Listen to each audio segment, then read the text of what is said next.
This week, I want to share with you how to locate a federal inmate. Hi, this is Larry Kaye with ShadowAnyone.com. I'm the creator of the Investigator's Ultimate Guide series, which is premium private investigator training from someone who's been there and done that. But the technique I'm going to teach you today can be used by anyone, any citizen. Relies on public records. Of course, I have my public records course out there, but this specifically came to me in the mailbag, and I want to just address the federal inmate. Of course, there's different levels of government. There's local and state, federal. If you're looking for a federal inmate, this will help you. The first step is to go to the Bureau of Prisons website. I'm going to have a link below for inmate locators on that.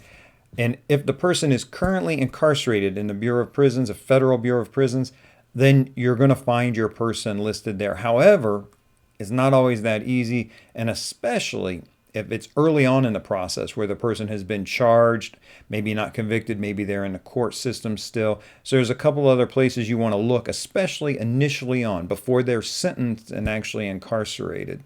Initially, the person might be arrested, say, by the U.S. Marshals, especially if the person is a fugitive.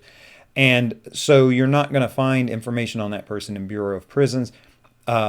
And the U.S. Marshals, you may have a little trouble going through their website. But see, here's the beauty of public records and when you know what you're doing. The trick here is to go to PACER. I got a link below. This is going to be federal records. Now, that Bureau of Prisons is not going to give you any case information about this person. They're going to tell you the location, maybe what they're incarcerated for, but there's not going to be any kind of details. If you go through PACER, you're going to get case details, and those details are going to be there. That case information is going to be there long before the person is sentenced. Before even there's a trial, you're going to get this PACER information start to show up.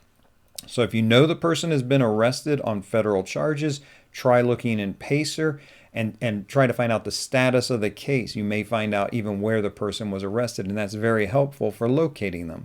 If you find a location of arrest, then be sure to check at the county level, the sheriff's office, and see and try to find their inmate locator, the local, very local, because that's just middle of the night, person is arrested, they're going to be booked into county lockup, at least temporarily until they're transported. So you might find them very locally like that.